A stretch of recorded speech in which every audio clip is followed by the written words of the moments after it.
Aha! Hey, this is nice. We're in full screen today. We're not in our little boxes anymore. Very cool. How you doing, Maury? I'm doing very well, thanks. How are you? I'm doing all right. So for anyone that's confused, we tried to do this on Monday and it failed miserably because I forgot to press one button. So I pressed that button today. We should be live on Aaron Short Music, Maury's Music, Aaron Short's Facebook page, if you're, I think you can see it if you're a friend of mine, and Maury's Music's business page, right? But we should be live in 4 places. So I don't know what's going to happen. So this is going to be gear chat. We're going to chat with Maury for a little bit, see how he's doing. If you've got any questions for Maury, let us know in the chat right now. And then he's going to head off because he's got a virtual gig at 6 o'clock. And I'm going to go through until 6 o'clock to take any questions about this week's gear news. There's actually been quite a bit of news this week. But first of all, let's talk about the weather yesterday, because some of my friends have already texted me, and I really appreciate the concern. Ask me how I am, and I'll tell you what happened here in New York City. But first of all, Maury, were you affected by the torrential rain at all? Well, we were, but seeing some good friends of mine from New Jersey and New York, we weren't hit nearly as hard. We had a lot of rain, constant rain. The sump pump here at Maury's Music earned its keep. It really worked entirely the whole time. Kept us extremely dry. There wasn't any issue inside the building, but our pool kept flirting with getting overflowed when we had the water coming in versus the pool cover pump pumping it out. We ended up just having a lot of rain that never really caused any honest issue, but some good friends of mine not too many miles away got some really nasty weather, and we consider ourselves lucky. I hope they're doing okay, but here we're okay. Thanks for asking. Is this the worst weather you can remember in recent years? Completely. I can't remember a storm like that. I'm almost as old as you, and I don't remember anything that it's the worst storm I've ever noticed, for sure. Rain, maybe not snow, but rain. Well, I remember, because I've been here, Wow, it's September now, isn't it? I've been here 11 years. Crazy. I've been here 11 years. And I remember what was the huge thing a couple of years after I moved here. Everywhere got flooded. It completely destroyed the... You have to forgive me. I didn't really sleep last night. I'll explain why in a minute. But what am I thinking of? The hurricane. Katrina. Yeah, Katrina. That basically just wiped out so many things. I remember that. I was in the city when that happened. I just remember walking around. I remember one of my gigs that I played on a Tuesday night. It's called Manchester Pub. I was like, do you still want me to come in? Like, we just had this awful. And they're like, yeah, come in. I remember they had they had no power. So they had candlelight and they were serving beers. And I just felt it was a nice atmosphere because people just wanted to get out and be around people. And that seems a weird thing to say these days, doesn't it? Because we're not used to that at all. Well, I'm not. So I still remember that. But last night was weird because there wasn't really a warning. Like, we had severe weather warnings a few weeks ago. And then last night, so basically we're in an apartment. We're on the kind of first floor, but there's a roof outside. And I got really nervous because that rain started coming down really hard. And we don't have ACs in the window. We have them in the wall, which is good. I like having the AC in the wall. But what that means is, and I'm explaining this because if you're in the UK, you probably don't know what I'm talking about, because this was all new to me. ACs were new to me. I remember I went to the Cheesecake Factory when I moved here and said to someone, do you have AC? And they laughed at me, right? Because I was from England. But in this apartment, they put them in the wall. Now, what that means is essentially you have a hole cut in your wall, and the AC just sits in there. And we have some padding, but if that water came up too high, I was really worried it would get these amps and my pedals and everything. So I was up until 2 because I was just up. I was cleaning up the living room to move stuff in there if I needed to. And I was just watching this rain pile up. And it got to like an inch or 2. And I just thought, man, if that gets to like 5 inches, that's going to come in the apartment. And it could completely trash, because all the stuff is sitting here on the floor. So I couldn't sleep. I wanted to know what was going to happen. So I was ready to move it in because it was getting higher and higher. And then about 2 o'clock, it just stopped. And it went. As soon as it stopped, it just drained off the roof. It was fine. Wow. So I thought, okay. And then I went to bed and I thought to myself, what about the car? I didn't even think about the car, And I just, and it was really terrible. I really felt terrible last night because I was reading on social media, people were just posting, can someone please come and help me get the water out of my basement or my apartment? Like, can someone please bring a pump here, right? And I felt terrible for these people. They're just begging like for help, like people that are on their own, haven't got any tools, and their place is just trashed, right? So anyway, I didn't think much else of it. And then this morning, one of the neighbors posted a picture downstairs in the lobby, because there's like the road kind of drains into the lobby. It was up to people's waist in downstairs. Oh my God! So, in the building. In the building. So what that means is, I'm still kind of in shock. I haven't been down there yet, but they actually punched a hole in the wall. I guess that's where the fire department drained it out, because it was that high. And you know, it's one thing seeing people on social media. Of course, I don't know them. It's awful, but I don't know them. But my neighbors downstairs, all their places are probably completely trashed. Right? It's just Wow. It's just horrible. And I heard them all night running around doing stuff. I thought they were just doing like the regular mate. I didn't realize what was going on downstairs at all. And then there's a garage. The garage is right underground, so some of the cars probably got trashed, because that happened before, I heard. And then in the lobby, if you've got an apartment in the lobby, well, I don't even want to think about it. It's just horrible. It's just absolutely horrible. So yeah, my thoughts go out to my neighbors and everyone in this area that was affected by that, and everywhere else too. I hear Jersey was hit bad, lots of places were hit bad, but it just makes me think, because I just wasn't expecting that at all. It just happened, and I didn't even know the extent of it until I saw the pictures. That's scary. Oh, Peter Gregg said not Katrina, Sandy. Yeah, sorry. Like I said, I went to bed about 2. I didn't sleep until 3. I was thinking about the car. And the car did get a little bit flooded as well. I have to get that looked at tomorrow. And then I kind of woke up at like 6, and I don't know. I felt all day like I'm just hungover. I'm not. I didn't drink anything, but I just feel exhausted. And when I saw those pictures, I just kind of felt shocked, So anyway, I still want to go live, and thanks for joining me. And I hope everyone that's watching is okay. So I'm going to read out I'm going to say hi to our friends in the chat. I know you've got to go, Maury. If anyone's got any questions for Maury, let us know. I got one question. What's that guitar you're holding? I don't know. I didn't look at it yet. This just came in from Martin. That's a D28, isn't it? It's D28. This is serial number 966. Yeah, we brought a bunch back the other day, and I'm going to be going back. What time is it now? 4? I'm not going to get there today. I'll get there tomorrow. But yeah, but I really don't know how to talk to you on camera without holding something like this right here. I don't need this for this show, and I just want to commend you. I know a lot of people that would say, hey, I have a live stream. Can I borrow one of your songs and put it on the front? You actually got me to play live on the front of your stream, and that takes some doing. So you did good there. I'm just used to it. I'm used to it. Whenever you're on, you start the show, which is, that's just the way it is. So hang on, you had 3 of those on. You had 3 D28s on Monday. Have you now got 4 D28s, or is that one of the 3? 4 or 5 now. I've got to double check. There's at least another one upstairs. Okay, that's good. All right, let's say hi to some people. David is here. Says first, congratulations, you get one of these. And I've got a new screen up here. What should I give him? I just got to find my. There we go. I should put that as number 1 really, so I haven't got to search for it. Sure. All right. Hi, David. Good to see you here. And then Thomas says, no, I was first. Ooh. I like it when the viewers are fighting over who's first. That feels good. It's really important. Now, look, this is working. Mark Henry is watching from Facebook. There will be many mistakes I say today. I apologize. Mark Henry is on Facebook. So that's great. That's working. Hey, Mark. And then Dr. McFarland clearly can't count because he's actually 4th there, right?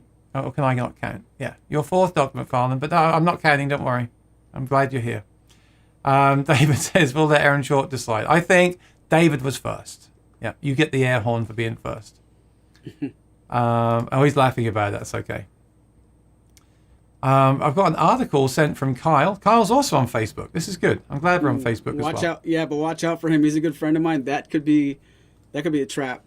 The only thing is, if you are watching on Facebook, I don't think you see the YouTube comments. But if you're watching on YouTube, you do see the other comments, I believe.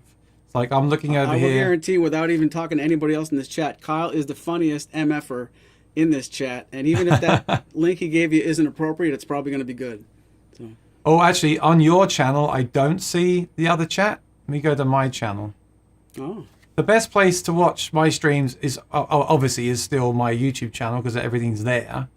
But I just want to see if we can reach some other people with these other platforms. Yeah, if you're watching me on my channel, you see the Facebook chat as well, which is cool. I don't know if you see the chat from your channel.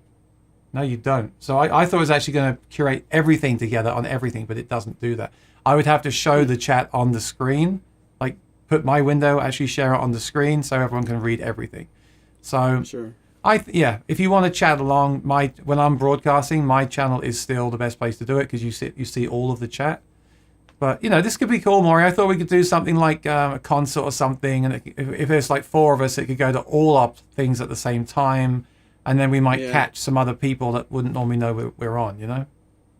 Let's do that sometime. Yeah. I thought we could do like we could get Skip and do Martin versus Martin versus Martin versus Martin. Hi, David. Good to see you. Hi, Poo Ninja. Yep, thumbs up are appreciated.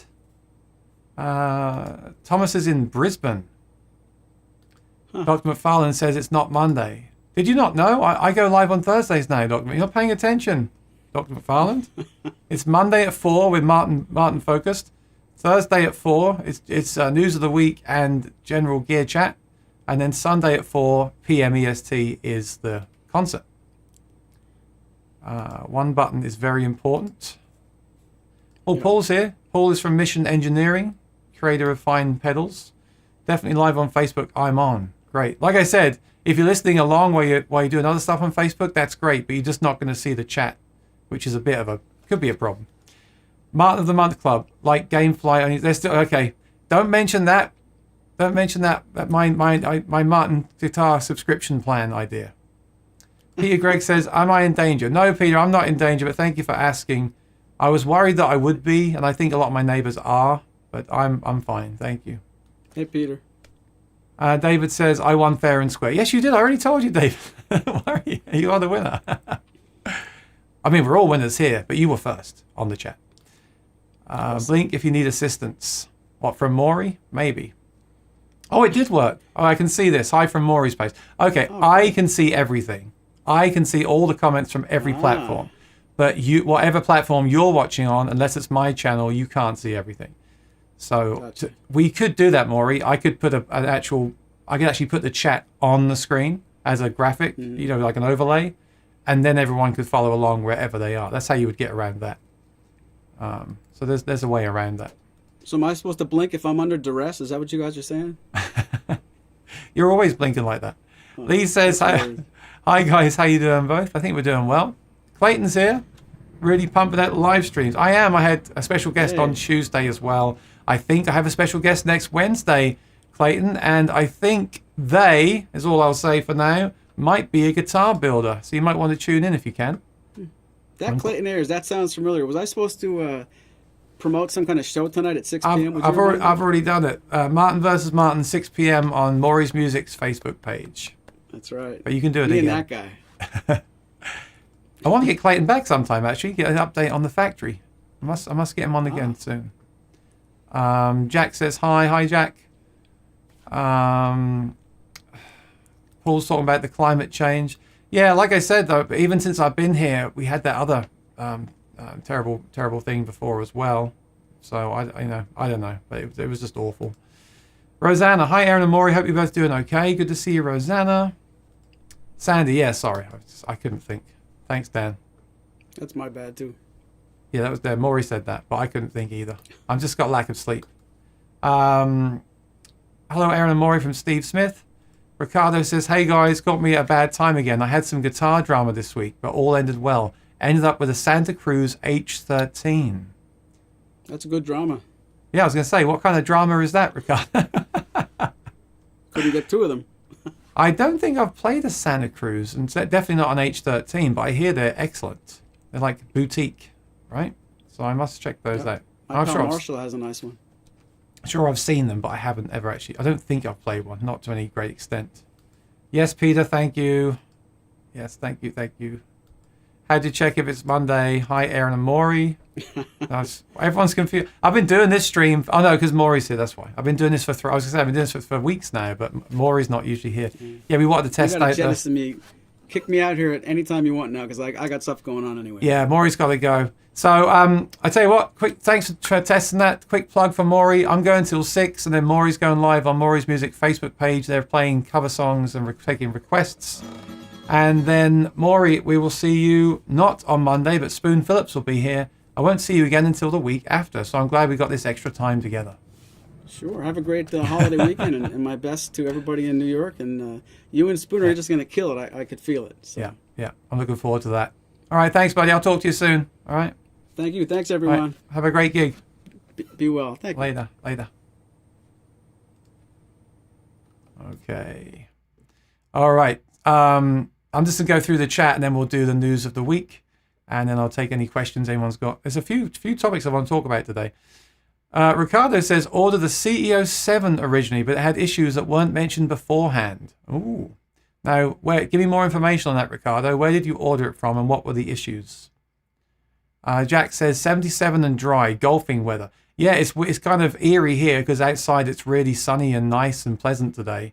It's kind of weird that they can, the weather just changes that quickly, right? Paul says it's scary. Yes, it is. How tall is your building? Well, it's about 6 flights. It takes up the whole block, and it's 6 flights. The problem is, Peter, that there's like the road that dips down. There's steps that go down into the lobby. So the water literally just ran into the lobby. And then there's also a parking garage, which is underground. So it just runs down the ramp. It's right under me here, actually. It just runs straight in there.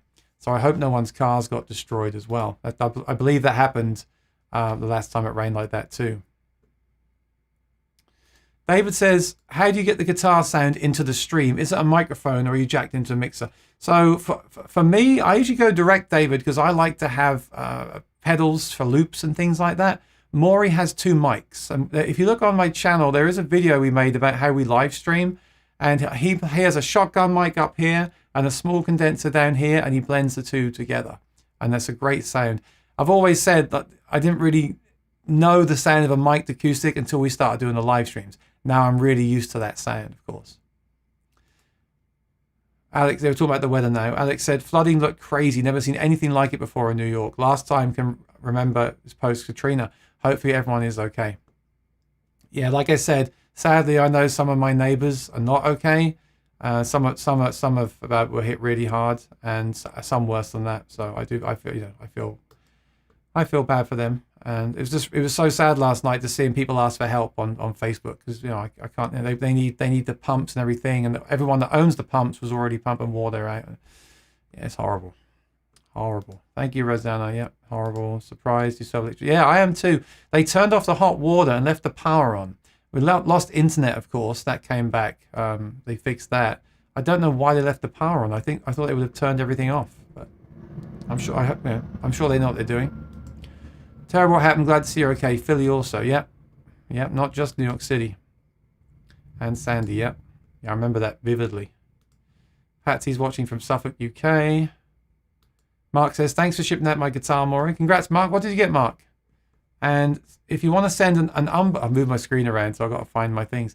If you want to send me a picture or a video or an unboxing of that for the channel, then send it to sayhi@aaronshortmusic.com, and I'll show it on the stream on a Monday when we talk about Martin guitars. Hi, Donald. Good to see you here on Facebook. Jasper, talk about moisture. I do believe it's better to store your guitar in an M80 gig bag as compared to a Martin hardshell. Do you mean, do I believe, or do you believe, Jasper? Just clarify that for me. I'll tell you what I think.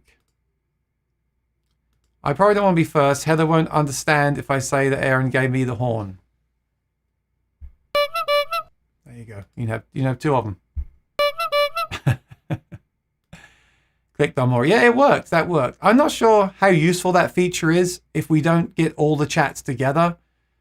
It's, like I said earlier, it's still better to watch on the host's channel, so you get to see everything at once. But I just thought that could be really cool, because there's no limit what you can do it with. So I thought that could be really cool for like a concert, like a singer's concert, like a songwriting round. If I got 5 artists together, including myself, and we went live to all our channels, then all those channels are going to see that happening live, and we can cross promote with each other. So I with this restream stuff, I do like to keep it in one place so all the chats are together and everything's just easier for me to manage. But at the same time, for certain events, I think it's good to share them around. Andrew Rosario. I hope he's being serious when he says that. Lee's on Facebook and on YouTube. Great. Hey, Bimo, good to see you, buddy. Lee is just everywhere. Brad's on Facebook. One eye on the footy, other on the... Oh, who's playing tonight? Let us know what the score is. I think he said it's not Monday because when you get on and see you and Maury... Yeah. Like I said, lack of sleep. I apologize. That's right. We're not used to seeing Maury here. Philip Watson, how you doing, buddy? Good to see you again. Heather, good to see you, Heather. Can you play Blackbird on electric? Which one would you suggest? Yeah, well, I know you're a big fan of the John Mayer, Andrew, and I imagine John Mayer would make that sound nice on his Strat, with his kind of the way he kind of like flicks on the strings there to get that percussive sound. And hey, it would sound better than his piezo sound, right? Oh, there you go. I feel like I'm in a radio station. This is way too high. It should be down here, but in a different position. But I feel like I'm in a radio station now with this stuff. Really nice. Lee says, Clayton, I've just been to the river collecting bait for fishing tomorrow. Very nice. Alex wants some of Ricardo's drama. Yeah, the drama of getting a Santa Cruz guitar this week is some good drama to have. This was confusing. Yep, I get it. When you saw Maury playing the intro, you thought it was the Maury show from Monday, right? That was just a test. But hey, I love this Ecamm Live software because I can just have people on. I can just invite anyone on, bring them in the stream, ask them a question.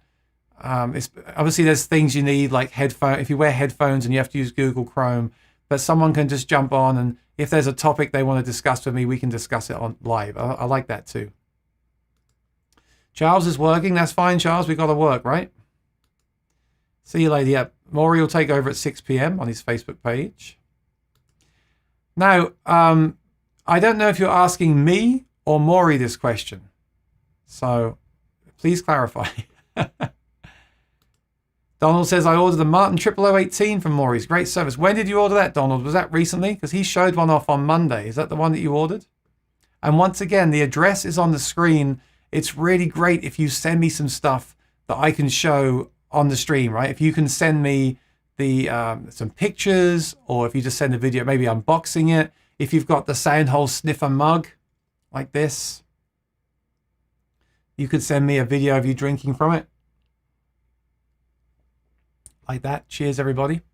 So yeah, please send me some stuff if you can that I can use on the channel. Okay, so Jasper believes that. Okay, we'll start with that, Jasper. I'll just get some news out the way. Red purchased the D18. Well, we're all buying Martins this week. Congratulations. I actually sold one this week. I just bought N434 D28 from Maury.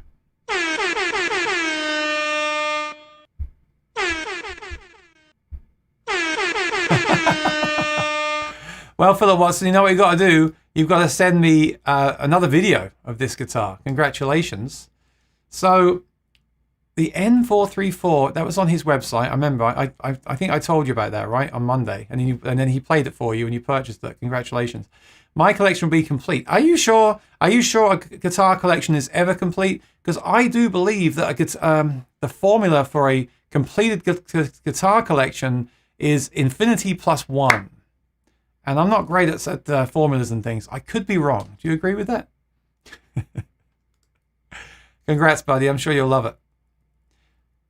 Just happy I also bought a Woodstock model on Reverb last night. It's going to be in my display case. Yeah, I love the Woodstock model. I would like one of those myself for traveling with.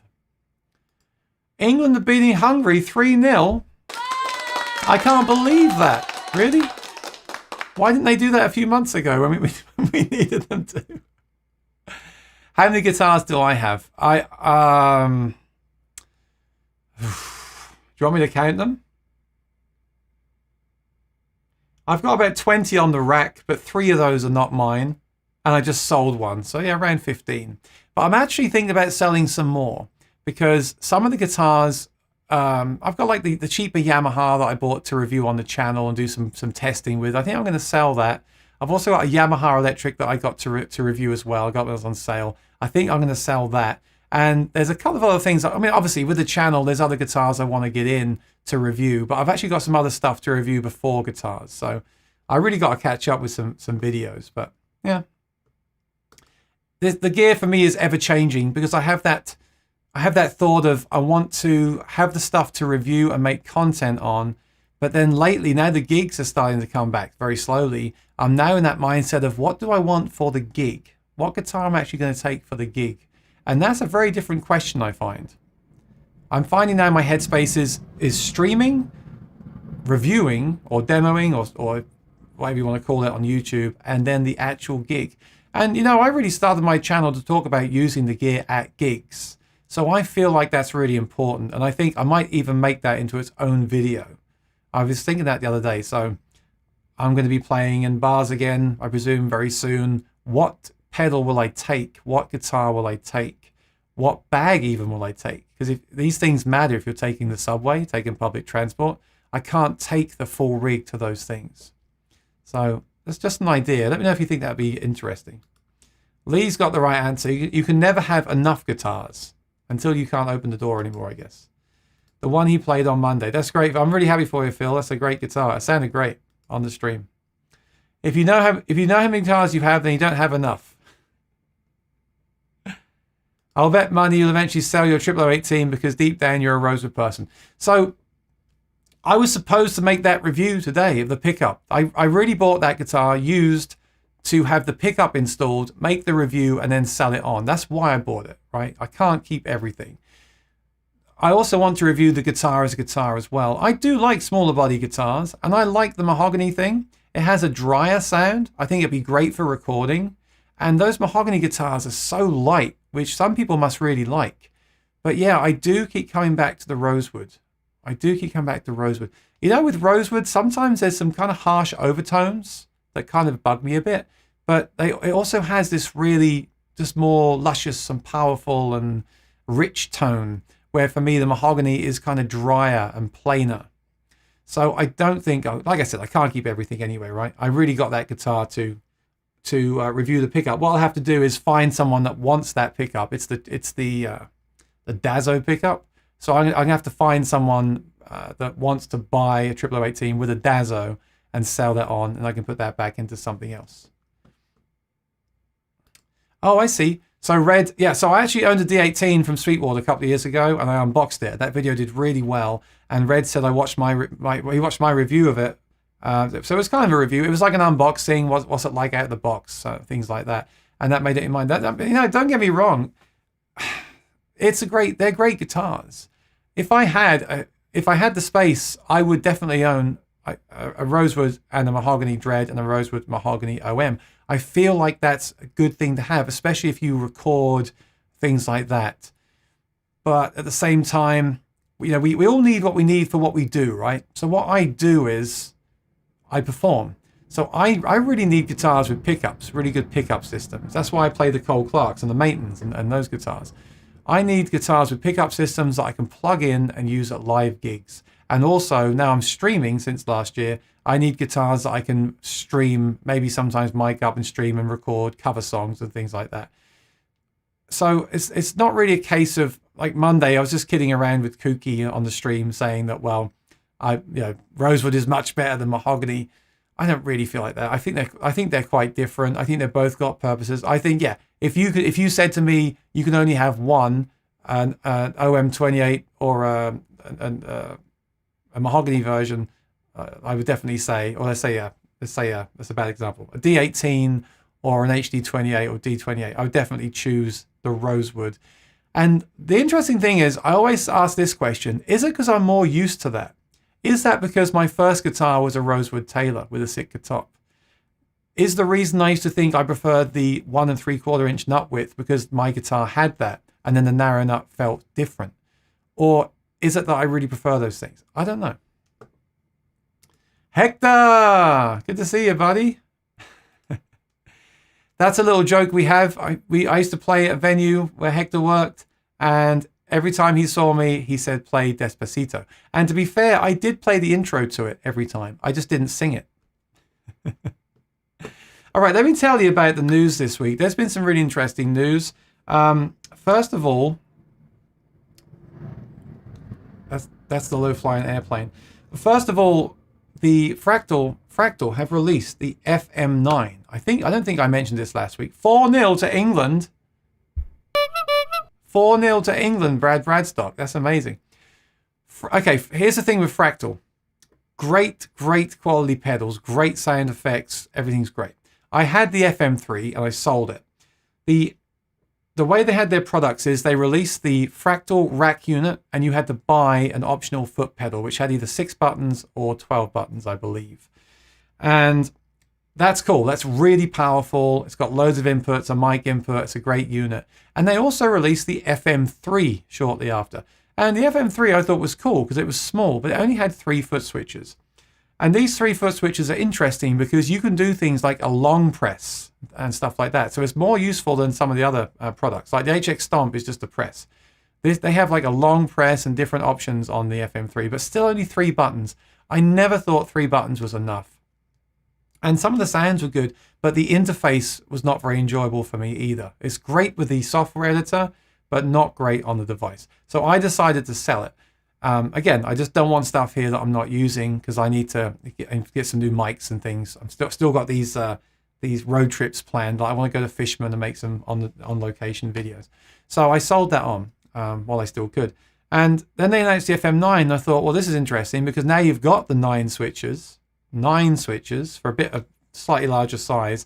And they're very clever. Unlike some other pedals that they just added switches to, like the HX Stomp XL, they just added switches, which is fine, but I wanted more power and I wanted mic input. With the FM9, they've added more switches and more power. That's really exciting. The only thing that I think is a shame is they didn't take this opportunity, and this is my opinion, they didn't take this opportunity to stick a Wi-Fi chip in there and release an iPad app. Because I believe if the FM9 had that extra power, extra foot switches, and an iPad app that worked wirelessly, that thing would just slay all the digital stuff. It would be absolutely incredible. And they did not do it. And I think that's a real shame. Let me know what you think in the chat. I think it's a shame. Hey, Rosin, good to see you in Connecticut.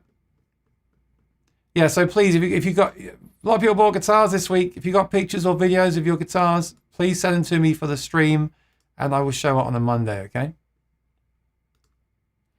All right. So that's the first bit of news. And the other thing I've heard on the grapevine is that if you get on the waiting list for this pedal, it could be up to 6 months. And my only thought on that is, in 6 months there could be a Helix 2 or a Kemper 2. And I know that latest and greatest is not always a good move financially because maybe it's not finished yet. But 6 months is a while to wait for that pedal. Like I said, I think it's a great step forward, but I think personally I would love to have seen an iPad app for that. I think that's a shame. Of course, we also had the sad news this week of Charlie Watts. It's really, really sad. Another great musician gone. So I've been listening to the Rolling Stones this week, and I guess it's also sad that we do that when people pass away, right? We listen to their back catalog and stuff. But what a great drummer! What a great band, right? A band that actually stayed together right until the end. Absolutely incredible stuff. That was some sad news. And there was one more thing I wanted to talk about.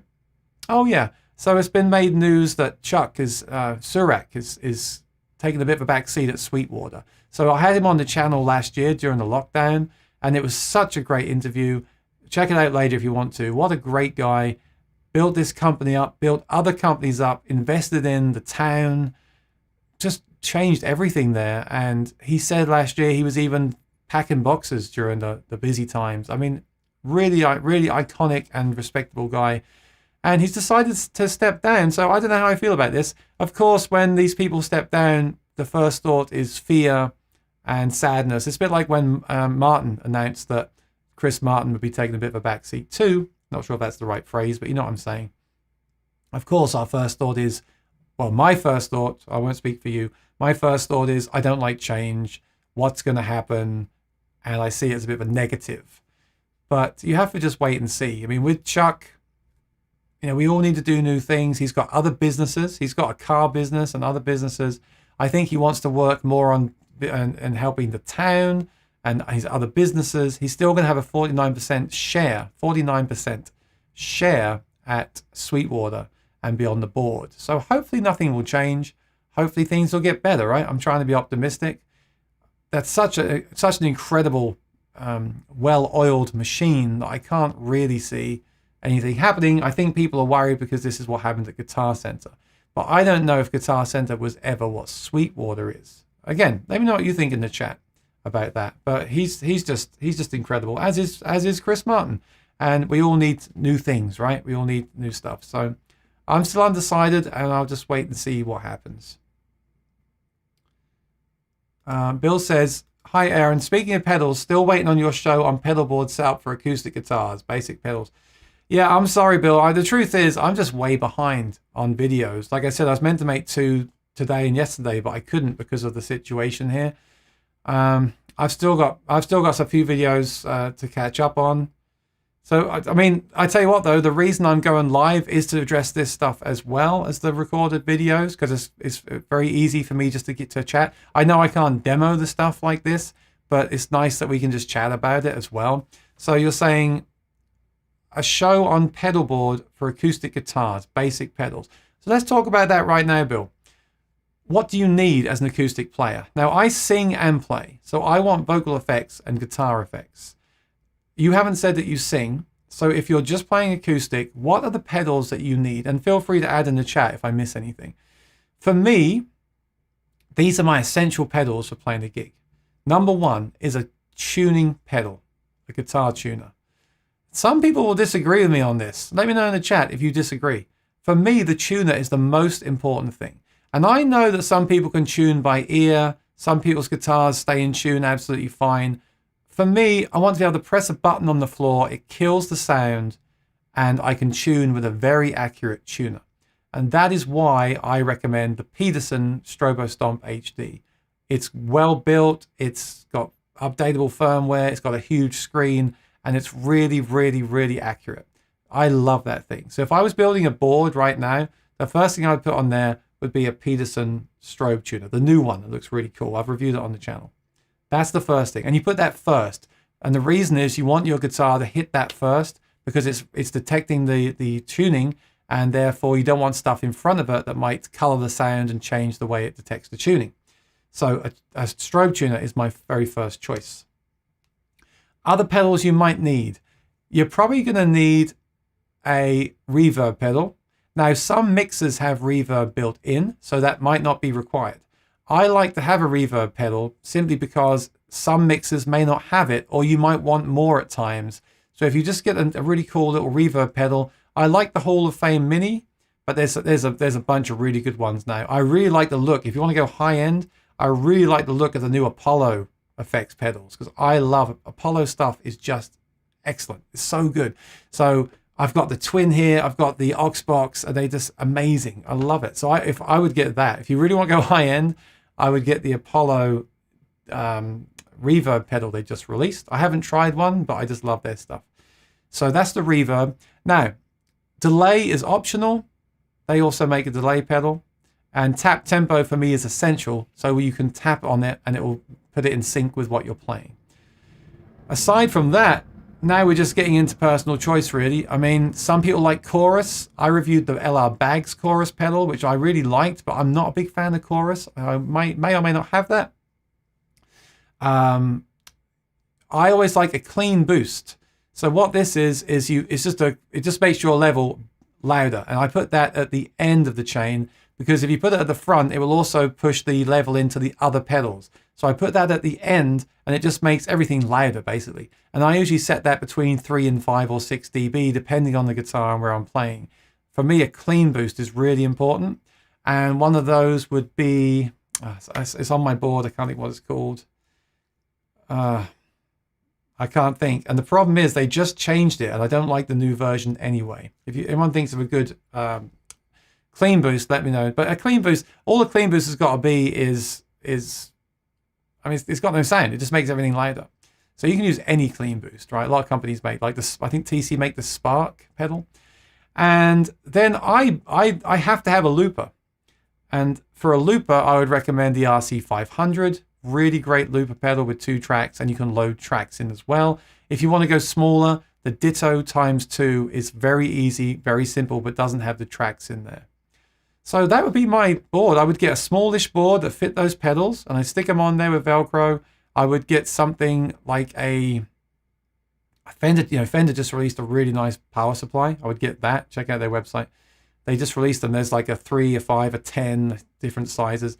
And I'd mount that underneath, and that would be my acoustic board. I would use very high quality patch cables. I like Megami cables, and I would either plug in with a Megami cable to my guitar, or I would use a very high quality wireless system. Do not cheap out on the wireless systems, because they'll cost you the risk of losing the signal, which they can even with the high-end ones, and they might risk taking your tone as well. I really like the XSW Sennheiser systems. I know I'm talking through this quickly, but this will be available to watch again, so you can just come back and watch it again. So I will try to make that video, definitely, because I think people will be really interested in it. But that is what I would do. And the truth is, talking about gear I actually use at gigs, I wouldn't use any of that right now. I take the TC Helicon Voice Live 3 Extreme or the TC Helicon Play Acoustic, because that actually has reverb, delay, clean boost, tuner, 3-track looper. Right now they're around $500-600, but all those pedals and all the other stuff that has will cost you the same, and everything is in one lightweight pedal, one power supply. You haven't got to buy the pedal board. You haven't got to buy the power supply. I mean, some power supplies are $200.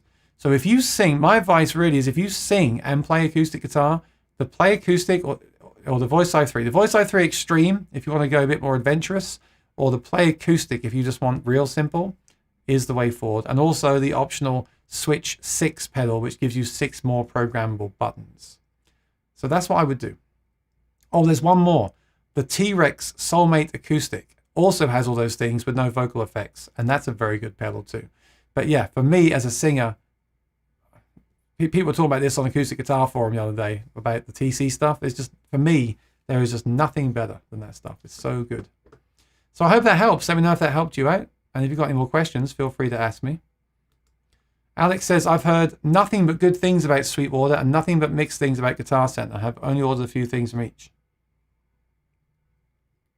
In my opinion, the biggest drawback from Guitar Center for me right now, and this is my experience and some of my friends, is that they're selling stuff, and when they ship it out, it's actually floor models. It's not new. Sweetwater are very smart with this. They sell new, but if you send it back because it didn't work out for you, they will sell it on to someone else as returned, as B stock, whatever you want to call it, used, whatever you want to call it. And they'll put pictures of that item, and they'll reduce the price for that item. So I like the way they handle that. I personally purchased a Godin just before lockdown from Guitar Center, and they gave me a slight discount, and I ordered it. Great, assuming I'll get a new one. And what arrived was a guitar box with no guitar case, bubble wrap around a floor model guitar that was filthy dirty, rusted strings, and actually had some scratches on it.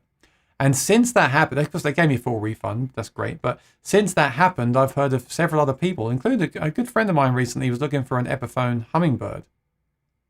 And they sent him 2 floor models. And I believe he bought it full price and paid for their protection plan. And they sent him a floor model, and he could tell because it looked like it had some marks on it, and there was something else missing. Oh yeah, the original box was missing. See, people laugh at me when I do these unboxing videos. They're actually really useful, because if you buy something and look up the unboxing video, you can make sure that it looks the same and hasn't been used by somebody else. So he went through that twice. So that's not good. I'm not completely against Guitar Center. I just got that head rush from them. I traded in a pedal, and I got 15% off the head rush pedal, and that was cool. Sweetwater won't do that, but yeah, I hope they figure that out. They need to kind of change that policy, I believe, in my opinion, of course. That must be why I didn't get any candy with my Sweetwater. So what did you get today, Olds? I don't think I've ever eaten the candy from Sweetwater. I do eat a lot of candy, but I don't think I've ever eaten their candy. For years, I used the TC Harmony GXT, but I've recently upgraded the Voice Live 3 Extreme. It has everything I need. Thanks for the recommendation. Yeah, so Brad saw me using that pedal on my stream. That's what I mean about actually using the gear on the stream and at gigs. It's real. It's practically demoed, right? And he asked me what I'm using, and I recommended it. And, you know, there's always a bit of a learning curve. Digital is not like analog. You could buy those individual pedals. They're more hands-on. I love that approach. You just turn the knobs. I do like that. But with the Voice Live 3 Extreme, it's going to be a harder entry point. There's going to be a bit of a learning curve. But if you just read that manual several times, then I think, and start simple, I think you'll be fine. And I think it will pay off because you'll get all those things in one box, which is very nice.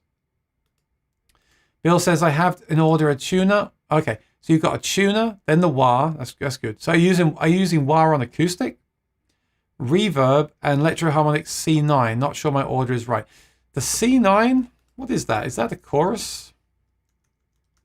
Electro-Harmonix C9. Or is that one of those organ pedals?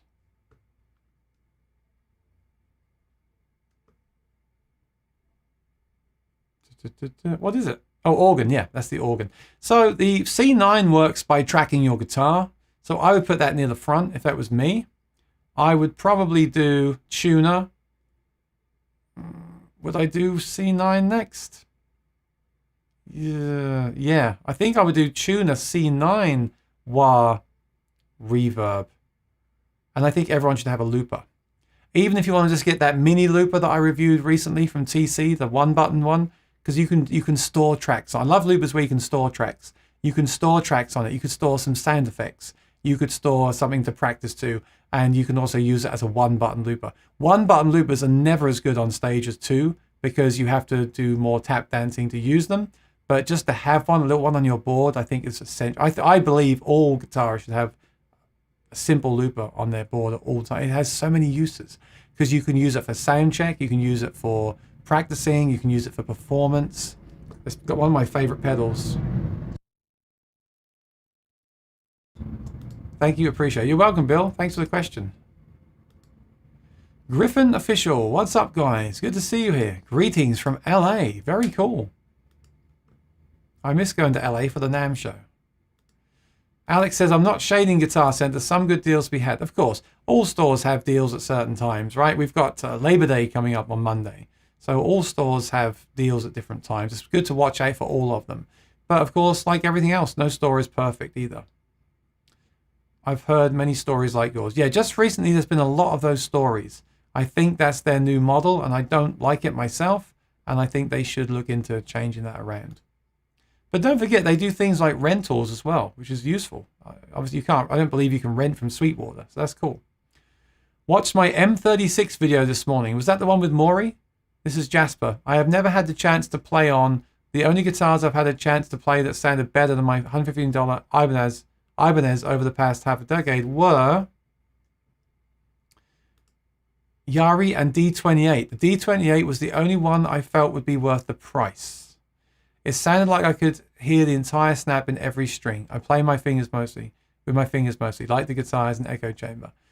Yeah, the D20. You know, I'm always torn between D28 and HD28. I've been saying lately I wish there was a guitar in between the two. I love that mid-range fullness of the D28, and I love the sparkle and low end of the HD28. So if you can find one that has that sound, remember all guitars are slightly different, or if you can get like the D28 and play it a lot and let it open up and all that kind of stuff, yeah, great guitars. The organ pedal, yeah, that's right, they're cool. But remember, that's actually tracking the string. So a bit like the tuner is tracking the string in a way to tune, that organ pedal is also tracking the string. So you really want that first. But I would put the tuner first and then that. Oh, so I don't eat the candy either. I got an iRig acoustic stage. So I really want to try this. I was actually looking at this yesterday, the iRig acoustic stage. I was looking at that. I really, really want to try it. Can you see that I didn't sleep last night? My eyes are kind of watery. Yeah, I really want to try that. It looks interesting. It's basically a mic that just goes in the sound hole of the guitar and allows you to blend it in with it if you've got an existing pickup as well. Yeah, so try it and then blend it in with the K&K. do me a favor and try that and send me, when you're in the chat next time, let me know how it was. That would be really interesting.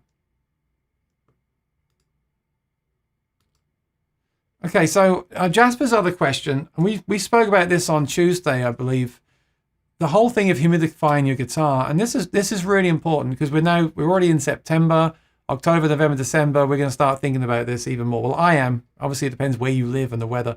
In New York, the problem is in your apartment, you don't get a say over the heat. It's either on or off, and if it's on here, it's on. It's blasting, right? There's no way to reduce it. What you can do if you're in that situation is to put like sheets of foil and towels with foil wrapped around them. You can even buy, of course, professional ways of doing this. You can kind of insulate the heater to reduce it. But humidity is really important. Humidity is really important with instruments because they're made of wood. Now, with electric guitars, it's not as important, but it is still important. I've had a Stratocaster that had fret sprout. So fret sprout is when the neck of the wood shrinks and the metal frets do not, and they still stick out. So you feel them, they get sharp. That's happened to me. So it does happen. In the same way that you may notice, let's say this, if you notice that your kitchen cabinet door doesn't close properly because it's warped, well, if that can happen to a kitchen cabinet door, it can happen to the neck of your electric guitar. So I'm not as careful, if I'm completely honest, with my electric guitars, but I'm still careful. I still keep an eye on them. So what I do is, and I'll go into this in more detail as the months go by, I humidify the entire room to keep that up as high as I can in the right area. And then I'll also put the acoustics in cases. So this is the conversation we had. And again, please let me know your thoughts if you've had any experience in this. The thing is, you want to keep that instrument at the humidity that they built it in, the humidity that the manufacturer recommends you keep it in. And some people will say to you, it doesn't matter. I've got a friend in Nashville whose Gibson is covered in cracks. Now, I mean finished cracks, not actual cracks in the wood. That would be a problem. These cracks are in the finish. It's got like finished speckling. And I think it looks really cool. And he thinks it looks really cool. And he's not bothered by it. That's fine. Maybe you like that. But if you want that guitar to stay the same and not get finished cracks and not warp and not need to be tweaked all the time, you need to keep it in the same humidity. Now, here's my thought. And again, let me know if you disagree. That's absolutely fine. My thought and my experience is that the ideal thing is a hard shell case. That's because a hard shell case is going to trap that humidity and that temperature. I'm using the wrong words, but it's going to keep it more consistent than a soft case. Because a soft case, stuff is going to go through the material, right? With a hard shell case, if it's a good one, there is a caveat here. It has to be a good one. A really cheap and nasty hard shell case with gaps in the seam and really bad material. Well, even bad materials will be better than a soft gig bag, but it has to close correctly, of course. And there's been tests done on this where people put like a dry ice machine or fog machine in a case and look to see if the fog comes out the sides. You want that to be completely sealed, right? So if you get a hard shell case, a good one, which is completely sealed, it's going to trap in more of that humidity than it is in a gig bag. In a gig bag, it's going to leak through the gig bag, right? Unless it's a special gig bag. So Trick make one, which is like a dense foam and a sleeve, and they state that doesn't leak humidity. And that's kind of in between. So the problem I have with what you would think, well, why doesn't Aaron just use a hard shell case all the time? Obviously the reason for me is, like I said earlier, I'm traveling. So I don't want to carry that hard shell case in my hand, my cables in the other hand, and then my amp on my back. I want the guitar on my back. Therefore, I use a soft gig bag. I use Meridian. I love Meridian. They don't make them anymore. I also love the mono ones too. The mono ones are great, but my advice, if you live somewhere like I do, is to take the mono bag or whatever you're using, and then when you get home, just transfer it into a hard shell case and maybe leave the humidipacks or whatever you're using in there all the time. Another really good tip that I got from someone is if you're using the gig bag, or even if your guitar is just really bad, really dry, put like a non-centered trash bag around the body and pull the strings tight, and that will trap in the humidity. So that's actually something you could do, Jasper. You could put a bag of some kind. The plastic ones obviously don't leak, right? They trap it in. If you put that around it, then you could use the mono bag because you've got that added layer of protection sealing in the humidity. So that will be absolutely fine. I just don't want you to have a situation where it wasn't humidified as well as you need it to be and something happens. And that can happen with a hard shell case. That can happen with anything, of course. That can always be a problem. Of course it can. But I firmly believe that a really good quality hard shell case is a better, safer option than the gig bag. But like I said, it's not that simple. But hopefully what I've explained makes sense. The hard case is going to trap in the elements, whereas and also keep them out, like moisture and rain. Whereas the gig bag, depending on how it's made and what it's made from, is going to leak that stuff out. It'll also cost you more money, and you'll see it because if you use humidipacks and they dry out quickly, that means that it's leaking.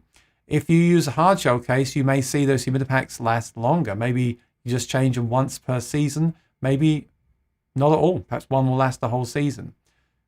You can do that test yourself. You can do it. You just put the humidipack in a hard shell case and in a gig bag, seal them up, put them away for a while, come back. If one of those humidipacks is more dried out than the other, then that's not good. Again, depending on where you live and what the climate is. So that is my thoughts on that. Let me know let's see if you agree. I'll see if I can send sound sample newbie to recording songs. Yeah, please do. I'd like to hear that recorded directly to the interface. So plug it in direct, so there's no external sound and just the sound of the pure pickup going straight into your interface.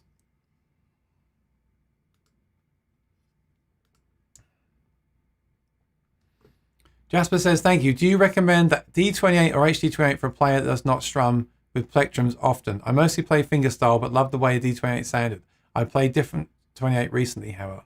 It did not sound as good as I remember the one sound I played about 3 years ago. Well, this isn't an easy answer either, Jasper, because there's a few factors here. The first factor is the guitar you played 3 years ago is possibly not the new version. Could be pre-reimagined series. That's a different construction. So if I'm right, then and you like that more than one you played yesterday, you might want to look for one of those. The other factor is I do believe all guitars have different sounds, not drastically, but I'm a bigger believer in like the age of the strings. For me, a few weeks after the strings die, a guitar can sound terrible.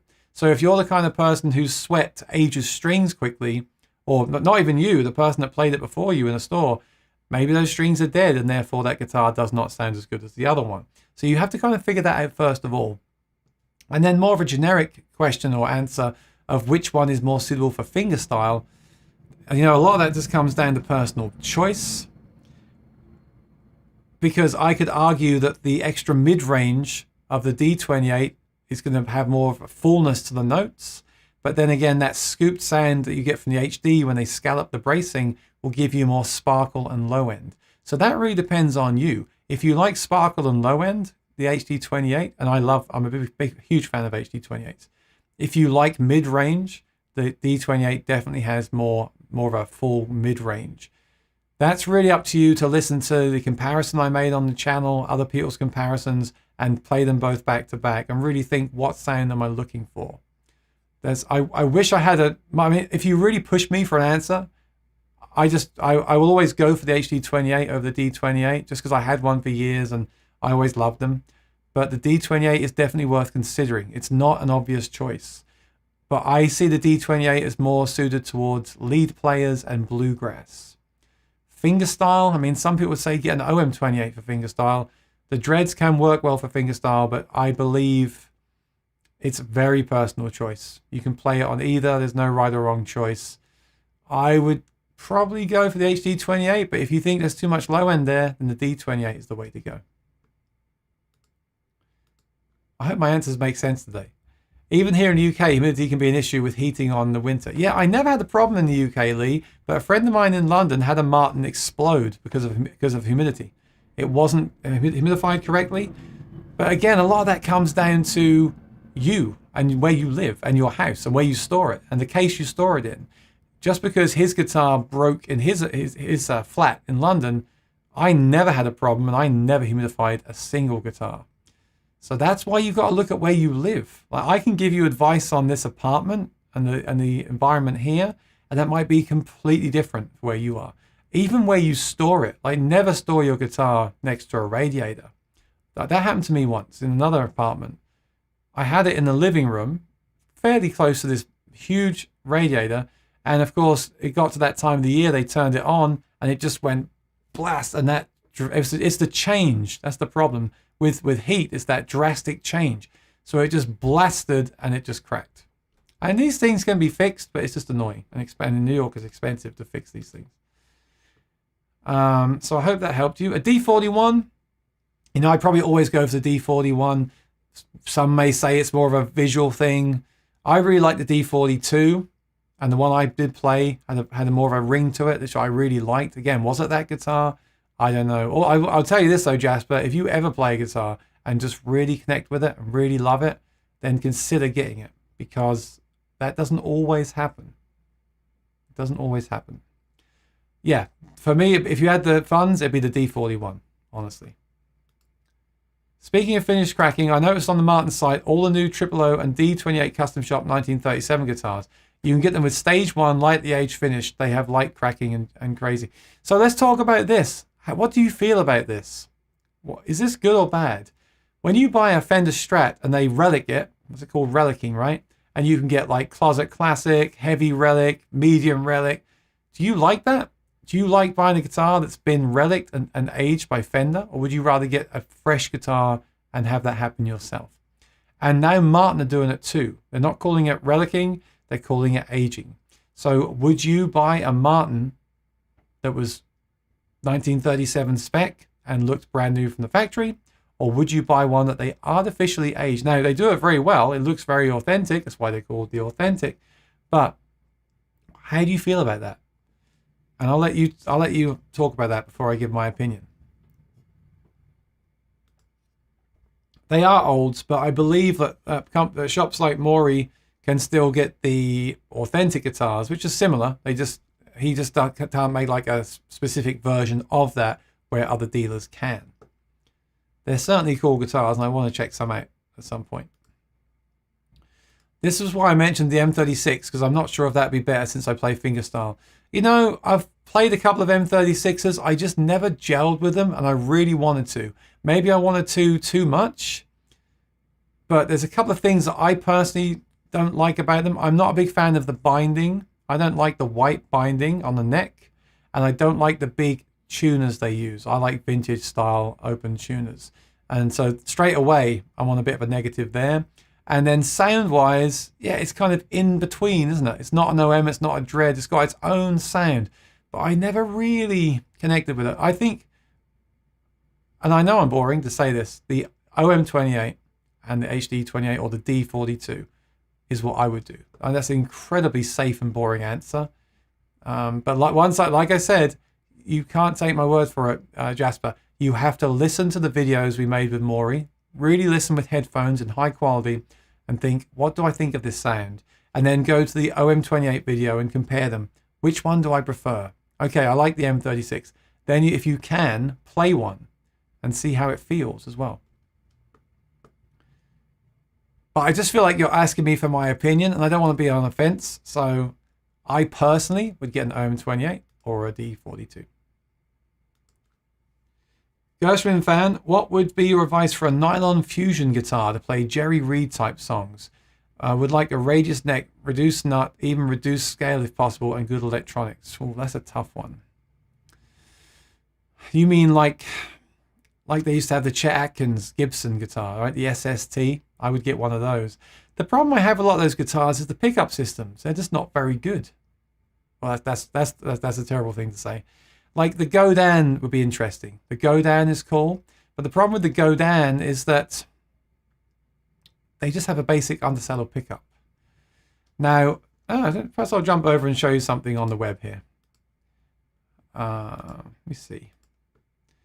I would probably get, I won't say get, I'll say look at the Godin. Now, the Godin, some people love them.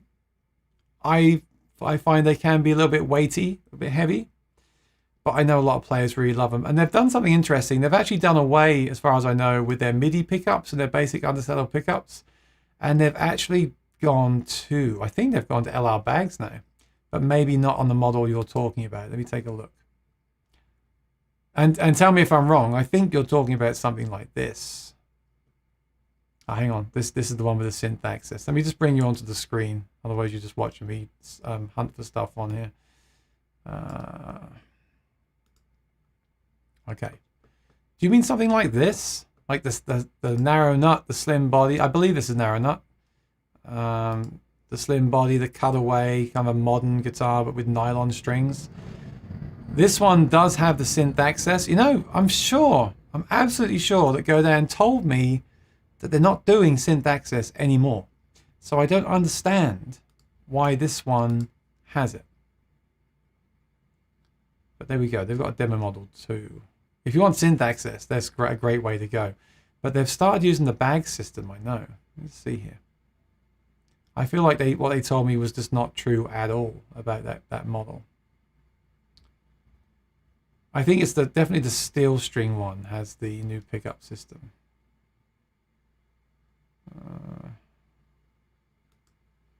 Maybe it's this one. Or is this the same one? No, this is it, I think. Is this the... Let me see what the... Oh. Oh, wow. Well, that's interesting. I know the steel string model. So they actually made like a Doyle Dykes fingerstyle guitar, which was steel string. And they had a really interesting pickup system, which was the Baggs Anthem bass system. It wasn't the Anthem. It was the Element undersaddle with the Lyric mic pickup. And something else. There's 3 pickups in there, like the lipstick pickup. I thought that'd be a really cool system. This actually has a new system. I don't know what this is. I mean, look, these guitars are a great price, but I don't know what this is. Look, check this out. Thin line design, amazing pickup system. Maximum control over your sound thanks to custom dual source electronics by EPM. Who is EPM? Does anyone know? So it's an undersaddle and a soundboard transducer.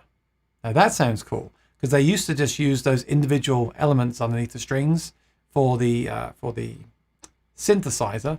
And that's a great thing if you use synthesizer, but otherwise it's not so cool. Now I'm really interested now on who this EPM is.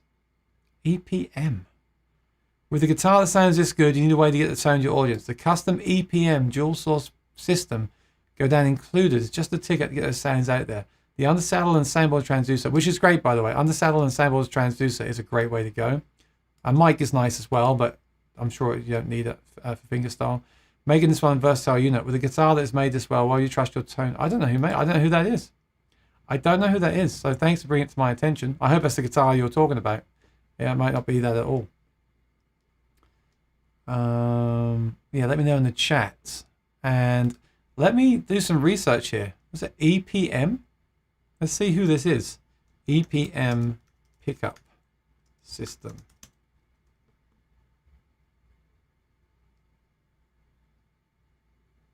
And this is the problem now. I want to try it. Does anyone know? Has anyone tried this system? I want to try this now. This is not good. Here we go. So it says, let me just move myself out of the way. Godin EPM Quantum IT acoustic system with tuner, battery, cables, bag, and jack. So this is if you bought it separately. That's what it looks like. You got treble bass, volume, a tuner. Looks like it's either made by Godin or it's a license from someone else. Simple in design, outstanding in performance. In combination with the transducer, the EQ control range and frequency content have been specifically contoured to provide a very rich and full sound. Okay.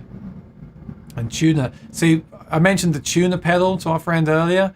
Well, with this, you wouldn't need that because it's got the tuner in there. So you could, if you want, take the tuner off. I still like having the pedal tuner as well. They tend to be more accurate and they let you mute the sound. But you could actually take that off and just use this tuner. So, oh, I got the weight. So that weighs just under a pound. It's pretty heavy. That's the different parts to it. So this would come in that guitar. I have never heard of this one. If you've ever played this, please let me know, and I'd like to check it out sometime.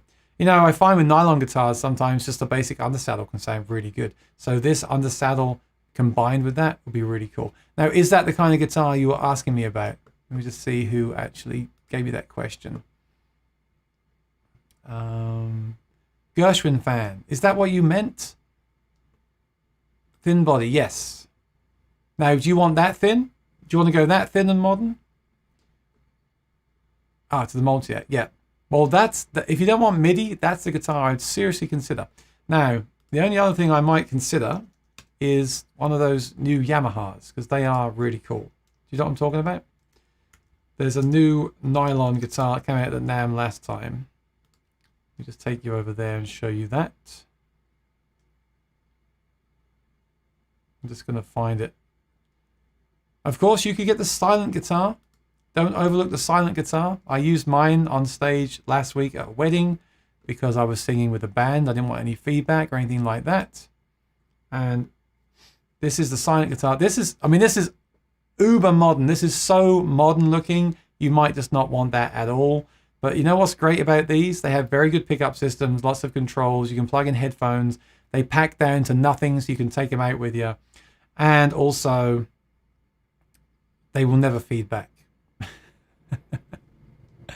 So I would consider one of those, and it's also more affordable because there's less wood there, right?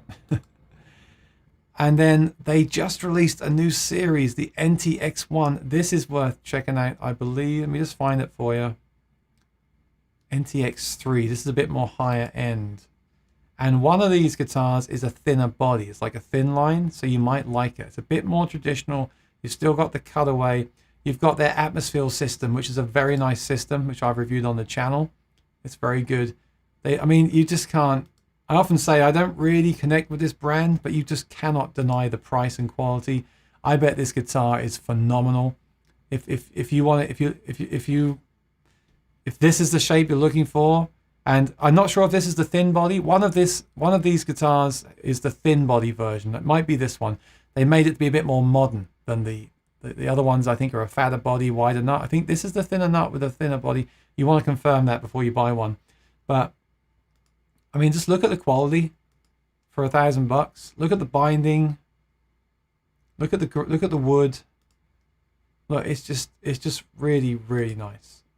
Look at the rosette. That pickup is really good. It's one of my favorite kind of third-party systems that ships with a guitar. Yeah, hopefully that will help you out there. That's what I would go. The go down I showed you, I haven't tried that pickup, but if you want to go the go down route, I would look at that.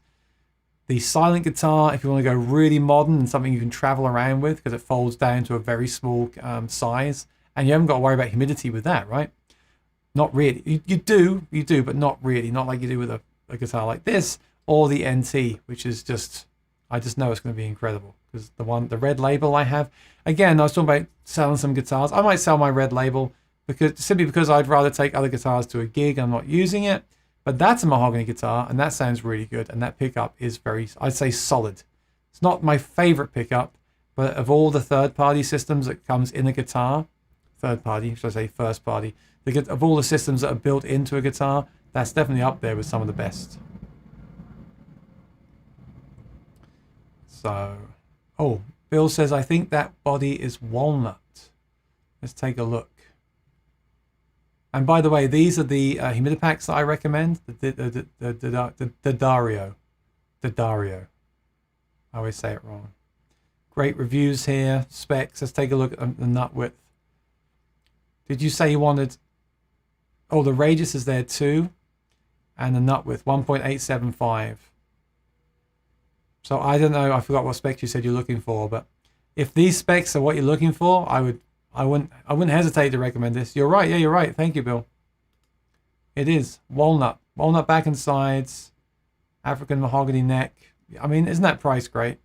Just incredible. And of course, there's none available right now. You know, I was looking at PRS guitars earlier, and I thought to myself, why can't I just search for guitars that are actually in stock so I can see what they actually have in stock? And I realized the reason that option wasn't there is because they don't have any. all the PRS guitars right now at Sweetwater are sold out. And as they come in, they're pre-sold, which is crazy. With this, let's see if the option is here. It should say, here we go, let's see. So they've got 9 in stock. This is cool. You can see what they've actually got. So that's what they've got in stock there. That's really useful if you're buying right now. So there's actually an NTX1 for $460. That's amazing. But that's not the same guitar. That is not the same guitar. The Trans Acoustic is fun if you're into that. It's got built-in reverb. I would go for something like that, the NCX3 or the other one I showed you. Yeah, this is the only one that's in stock right now. Let's see. I want to see what the weights are. £4 3 ounces and £4 4 ounces. So you can look at those. Yeah, I think, but you can see there's a different shape to the one I showed. I'm sure the one I showed you just now before this is the more like modern guitar. So I hope that was helpful. Okay.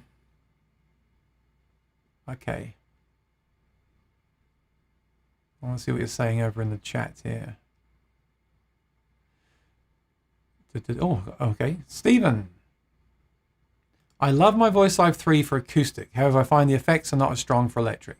Yeah, the electric amp sounds are not good at all. The effects are absolutely fine for me, but not the best. And at that point, if I'm not playing any electric amp sounds and I'm just doing vocals and acoustic as an all-in-one package, I'm fine with that. I don't feel the need to go elsewhere for other effects. You can pair it with something like an HX Stomp for your guitar effects. I did try that for a while, but I like the all-in-one convenience, you know.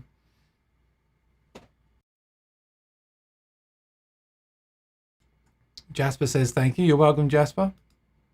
Like I said, it's all just my opinion. It's my opinion based on a lot of experience, but it is just my opinion. I never want to say something and then someone has different experience and I get blamed for it. So bear that in mind. But yes, a lot of this stuff is they say like treat your guitars like you would treat yourself, or like you would treat your car. Like you wouldn't put Coca-Cola in your car, right? So don't put your guitar in a soft case next to a radiator. So, and if you're too hot, it's too hot for the guitar. If you're too dry, if your skin is drying out, it's too dry for your guitar. Right? Thin body 2. Yes, so that the Multiac could be an option, or the Yamaha. I think the silent guitar might be a bit too much, a bit too radical, right? But they are good. They are cool. Or the Kirk Sand. Yeah, they're much more money. That Go Down looks interesting. I'd like to try that pickup system. I want to know more about that. I don't play a lot of nylon, but I would like to have a nylon in the same way that I like having a bass. I never play it. I always play 6-string electric or 6-string acoustic. But it'd be cool to have one of those Go Downs around. Thanks again. To add to the conversation for others in the chat, I think those worn authentic guitars may be best for someone who doesn't think they'll be able to own theirs long term enough to break into that point. Yeah, I agree, because there is mojo with worn guitars, and it does give you that impression that it's an older instrument. And for me, the whole thing with Martin is that old guitar that you find under the bed, right, from 1939. So I think it's got its place. It's just a weird concept that we buy something that's already been aged, right? Brad says, I've got a Go Down A6, 1 piezo and humbucker, 2 jack plugs. Now, I tried the A6, and it's an interesting guitar, very easy to play, and the humbucker is cool. The problem I have with that guitar, let me just see here, Go Down A6. And I'm sorry to be a party pooper, Brad, but, I guess people want to hear what my experiences are, and feel free to disagree with me. What I found was, and this was a few years ago, perhaps they've changed them since then, but what I found was when I tried one of these, is this. The pickup is in the neck.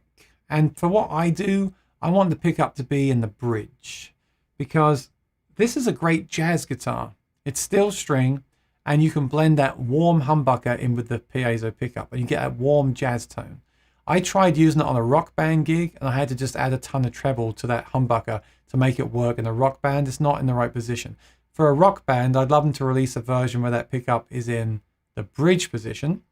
And then the other thing is this pickup in this guitar, the basic undersaddle, is just not really something that I want to personally hear. I'd have to run it through some other pedals and things like that.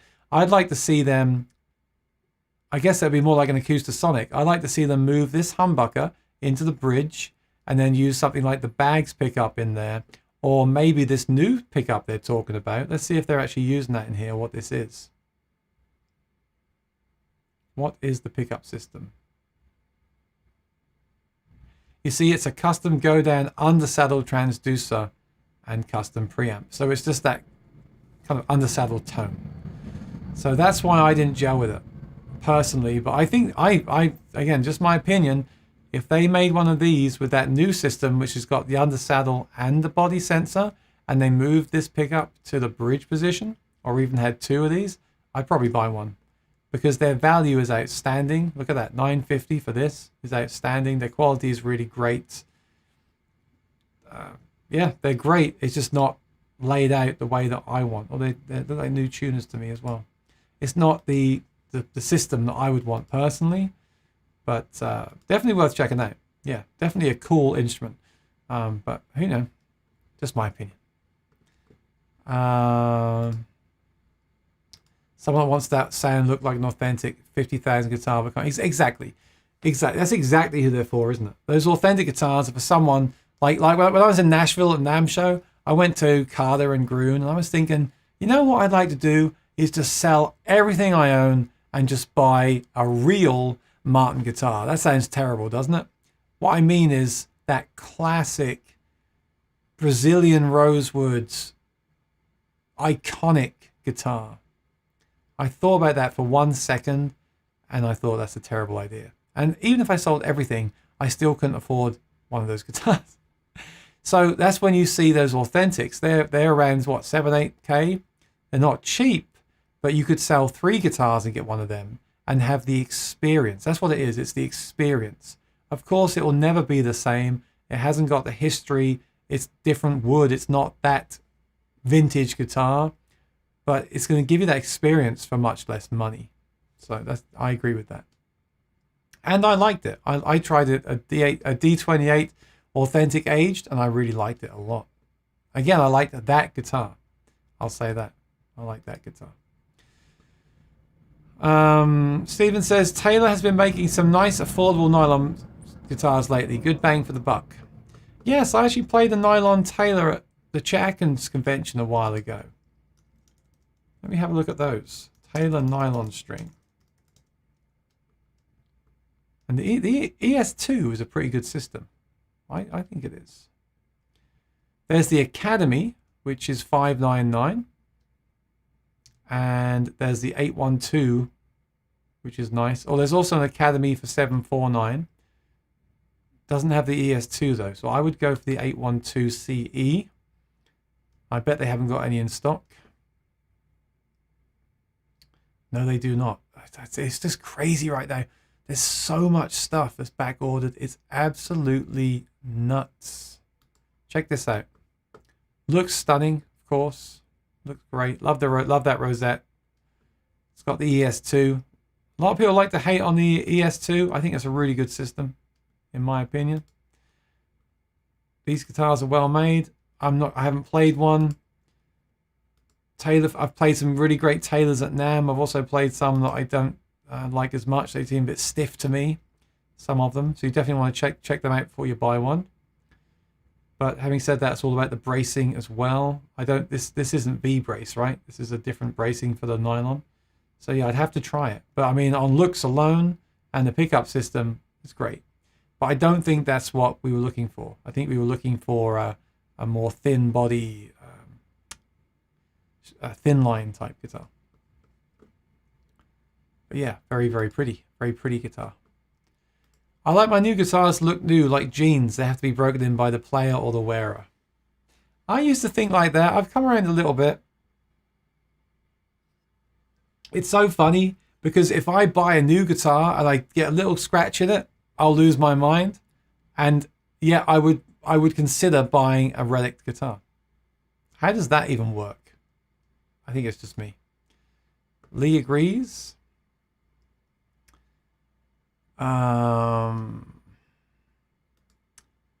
Can I sing boring song, please? Your song? I'm sorry, I don't know what that is. Is that your song or is that a famous song? But no, so the way I have my schedule is Mondays I talk about Martin guitars. Thursday I shop. I become like a shopping assistant. Thursdays we do Q&A about gear and talk about the week's news. Sunday I sing songs, but I'm sorry I don't know that song. Ricardo says, "Hi Aaron, I bought the CEO7 from an individual online. It arrived with marks and the binding becoming unglued in 4 spots. That's not good." You know, we've talked about buying used before. Where did you buy it from? Was that from Reverb? You have to be careful buying used. Like if you know the person, if it's a friend of yours or even just someone that you've chatted with or seen, if say it's someone we've seen on the forum or a YouTube channel, that's one thing. But when you buy from someone and you don't know them, of course things can go wrong. It's why I like Reverb, because they'll usually stand behind that stuff. If you reach out, they usually put the buyer first, which can be a problem for sellers as well. But yeah, that's not acceptable. If they say there's no marks and it has marks and the binding coming off, that's no good. And I guess at that point you either decide, do I ask for some money back and have it fixed, or do I just return it? That's obviously the big. We spoke last week about buying used, and the thing about buying used is you can get some killer deals. If you're lucky, you can get some great. Oh, look at that! If you're lucky, you can get some great deals. I quite like that actually. That probably gives you a headache, right? The thing is, you can get some great deals, but of course, buying used. And if you buy from someone you know, it can be fantastic. But if you don't know the person, you got to look at their reviews, what people have said about them. You've got to ask all the questions, because to some people, a perfectly clean mint condition guitar is perfectly clean mint condition, and to some people, a perfectly clean mint condition guitar is covered in scratches, and that's just the way it is, unfortunately. Yeah, that's a tune. I will check out the Yamahas. Thank you. Yeah, you know, I always say this and I feel so weird saying it, that I don't have that emotional connection to Yamaha like I do with Martin, even though some of my heroes did play Yamaha guitars. But I'll always say they're probably the best value for money instruments you can ever get, because they are. That's just a fact. So I'd always look at them first as like the benchmark. I'm enjoying my Michael Kelly Rick Turner N6 semi-hollow guitar. Very cool. I've heard great things about Rick Turner guitars. I never played one. Ricardo said, for what it's worth, I love the guitar, but it had to go back. Yeah, because then you start to worry, like, what else is wrong, right? Is something else wrong with it? Something else they didn't tell me about? That's the problem. Old says, Takamine crossover nylons with cool tube pickup systems are really nice. Great guitars, but pricey. Yeah, that's another thing I haven't tried, the cool tube system. Whenever I pick up a Takamine in a store, they feel kind of overbuilt and heavy. Would you agree with that? And that might make them really good for the stage, of course. But I need to really try one properly. So let me see if they've got one on here. Yes, they do.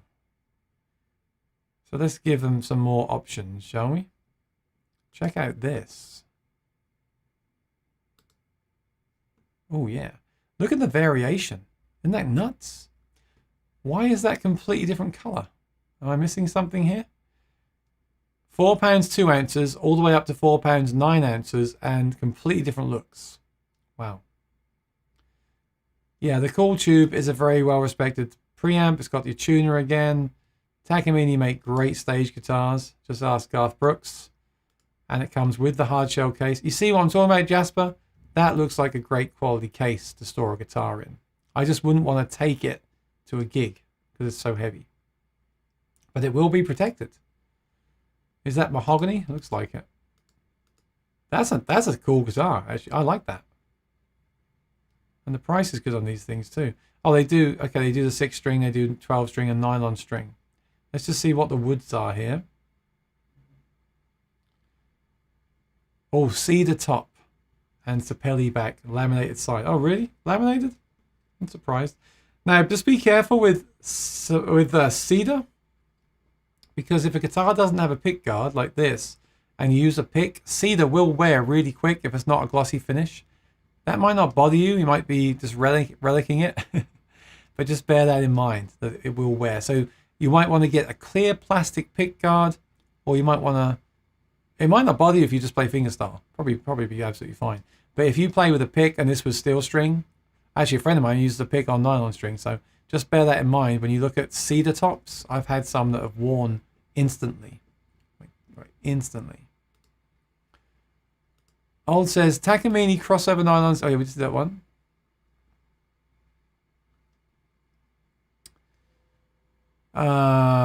Jasper says, Godin comes in Seagull guitar. Also, I'm not 100% on this, but Jerry Reed played Ovations, which I believe possibly had Godin electronics. Yeah, Ovation is an interesting one, isn't it? Ovation, they were such a great design at the time, and some people now still like them. I know Mike, that guy Mike, the famous YouTuber from the pizza place, Mike Massey. I don't know how you say his name, but I know he plays them. And actually, when he played one, it sounded good. But be careful, because when I heard him and it sounded good, he actually had it going through the mic as well. Always bear this in mind when you're listening to demos. Body is walnut, yes. Sides and back, yes. Nylon strings, yeah. Yeah, Bill, that is a cool looking good. That's definitely, like I said, anything Yamaha is worth considering. They just incredible value, incredible quality.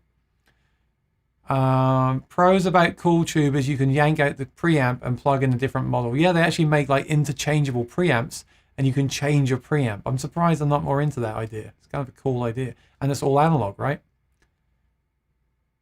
Now, is that really a con that the preamp's in the side of the guitar? Is that a con?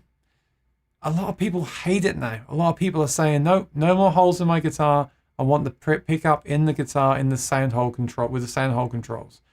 I personally believe it can be great. If you watch someone like Tommy Emmanuel and you're playing on stage, even if you have that foot pedal board we spoke about earlier, the way you can just reach over and turn up or boost your treble or boost your bass or tune, I think those side controls are useful on a stage instrument. I agree they don't look as good on a regular guitar you play at home because it looks ugly, doesn't look as cool doesn't look as traditional, does it? But I do think they have their purposes. I do think some people can really benefit from them. If you buy a guitar that has that and you never touch them, of course, that may have been a mistake. But, you know. Treat your guitar the way you want your guitar the same when you play it. Guild are also making some nice nylon string guitars in more of a jazz and folk style with narrow nuts and flatter radius fretboard. Yeah, people keep talking about Guild guitars. I still haven't played them yet. I just haven't seen any.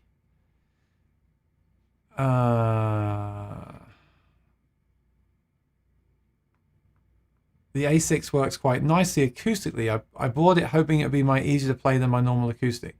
Yeah, I'm sure it is. But, and you know, some people love the undersaddle sound, like John Mayer does, right? So that's fine. But I know you use a K&K. It must be quite a different kind of sound. So do you like it? Pooh Ninja says, use so someone else has had the ouch exactly, and you don't have to stress over it. Exactly. The thing about buying used is that when you buy used, it's already had those dings on it. I'm just reading your comments. It's already had those dings on it, and you're going to save money. It's like buying a new car, right? The minute someone knocks your new car, $3,000 has been knocked off it. It's the same with the guitar. So let's say this nylon string guitar we just looked at is $1,500 on the used market. What should that be with a ding in the side of it? Probably what? It used to be 50%. It used to be it'd be worth like $750, $800. But you're going to get it probably for $1,000, $1,100. You're going to save all that money. So it is worth it. Thank you, Rosanna.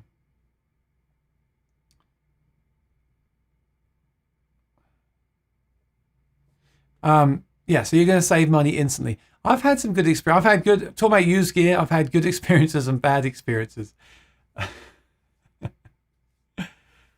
I'm just laughing here because I never want to dwell on this stuff. I just think it's hilarious. I didn't have any moderators on my channel. And I just reached out to Rosanna and Lee because they're often here. And I just said, would you mind being a moderator? And, can you help me out with that? And it's hilarious because I didn't get any spam comments. And now I've got moderators. I'm getting spam comments every time. But just know this, if you spam, they're sitting there waiting to block you. Okay. So go ahead. Thank you, Rosanna. Great job. I've lost my train of thought. Yeah, buying used. If you've got a friend selling used and they tell you it's fine, it's definitely worth doing. Oh. Yeah, it's done. Lost my train of thought now. If you've got a friend selling a guitar and give you a good price, of course it's worth doing. It's not worth, it's worth taking a risk otherwise, but just ask the questions. It's very frustrating sometimes how, hey Lee, I'm going to block you in a minute. It's very frustrating how sometimes you'll message someone that's selling a guitar and they just put one picture, right? They put one picture on there. And that picture is, so I'm really trying now just to stay on focus and not think about this other stuff. Hang on. So, have you seen these ads lately where you get one picture of a used guitar for sale? And you're like, well, that's a fair price and I want one. So I message them and I say, hey, so what's the actual condition? Like any marks, scratches, any fret wear? You get really specific because you need to know this stuff. And they just write back and say, well, there's a picture. It's fine. I mean, look at the picture. You think to yourself, well, do I really want to buy from you? Like you can't even reply in time. You can't tell me what the actual condition is. You need to really look at listings where they have detailed pictures, outline everything, and then maybe say to them, is there anything there that when I get it, I might not be happy with? Just be absolutely upfront and save those emails. And when you get the product, if there is something you don't agree with, immediately take a picture of it. You just got to be kind of savvy with that stuff. But exactly, if there's already a ding in it, a bit like with the aged guitars, you're going to be over that obstacle already. B-Stock is also great. Yeah, a friend of mine bought a Tone Dexter from Sweetwater. It said used, and it looked brand new. Saved a bunch of money. I've bought my first Ditto, the little looper pedal I reviewed recently. I bought that used too to save money, and it had scratches all over it. And I liked it so much, I actually sent it back and bought a new one. Then you might think I'm crazy, but the price wasn't that much different. And it had all these scratches on the screen, and I liked it so much. This is why I'm not saying nuts. I liked it so much, I wanted a new one because I liked it that much. And I knew that it wouldn't get that scratch when I used it. So just ask those questions. Look at the pictures. Bruce Springsteen uses Takamine. Yes, he does. Their classicals are really good for the money. Their other guitars as good as well. Not very easy to find at local dealers. Yep, I don't see them very often. What about just the DM Pro Mag? What, magnetic sound hole? So sound hole pickups like the M80 that I reviewed for LR Bags is very good. The downside for me of a sound hole pickup is it's visually unappealing to me, unless it's tiny. Even then, I don't want it in the sound hole. I like to use a feedback buster, so that makes that an issue at times. And they have that magnetic sound of an electric guitar. They don't, and so, also if it's not humbucker, you can get noise. So there's several reasons why I don't like them. The plus of them, of course, is that you can use them in multiple guitars. So they do have their place, but they're not my go-to. The blend on the A6 works well. Yeah, I imagine if you blend that neck humbucker with the piezo and EQ it, it can sound very good. Yeah, I'm sure. But I would like to see them use that new system they're talking about with that guitar. Bill Hall Songs. Bill, are you new here, Bill? Good to see you. If you're new, subscribe, ring the bell. A little more on those Yamahas. The NTX3 is made in China, around 1300. The NTX5 is made in Japan, and around 1900. I have a quick thought on that. I have the red label right now, which is a mahogany guitar with that same atmosphere pickup system. I originally bought the Japanese version from Guitar Center, and it was fantastic, but it has a wooden pick guard that picks up pick noise. So I returned it, and I wanted to get actually that was also damaged. that was damaged. I don't know if that was a floor model or not, but it had a crack in it. They offered me money back. I said, no, I don't want it. Again, right, what else is damaged here? So I sent it back, and then from Sweetwater, I got the 3 version, which is made in China, and I swear they're identical. Like the woods are the same, everything to me, the build, I couldn't tell a difference. It's really impressive. They use the same stuff. Okay, the nut and saddle are not bone. Still sounds like a great guitar, I will say that. And it's using a simple plastic pick guard, which I think is better. It's smoother, so that it doesn't pick up that extra noise. So, you know, I can be a bit of a gear snob. As you know, I have a YouTube channel about gear. But in that instance, I actually went with the cheaper one, more affordable option, because it has that pick guard and it was better for my playing. If you play fingerstyle, you might prefer the grip of the wooden pick guard. But yeah, I personally don't see much difference in quality between the two. NTX5 might be hard to get right now, just like the Yamaha full classicals made in Japan are not easy to get right now. The virus caused a lot of problems for the Yamaha factories in Japan. Yeah, I heard about that. And everywhere, right? Like I said, it blew my mind today. PRS guitars at Sweetwater are not available. They are all sold out, and most of them coming in are already purchased.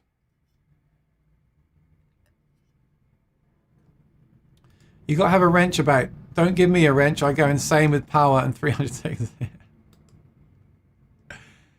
Well, I do have to pick the moderators carefully, Vu Ninja. I don't want you to go crazy and just kick everyone out, do I? I'm sure you wouldn't do that. For sure. Yes, I did. Well, thank you for subscribing. I really appreciate it. And thank you for being here, Bill, because this is about me and the chat and everyone just giving their opinions. I do feel like I never want to sit on the fence if I can help it. I do feel like people want to hear my experience and my actual opinions. So I hope it doesn't come across that I'm being, I'm trying to kind of dictate the chat or whatever. I'm not. I just give my opinion, and everyone in the chat give their opinions, and we can discuss it between us.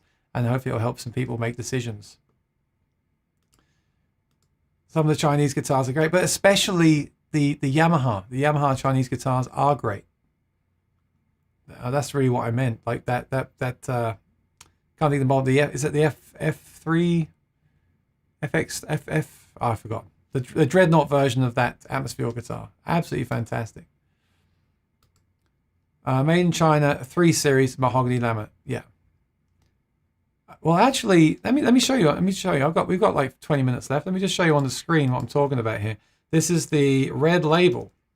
I actually saw these just before they got released at NAMM. And then I got one when they came out.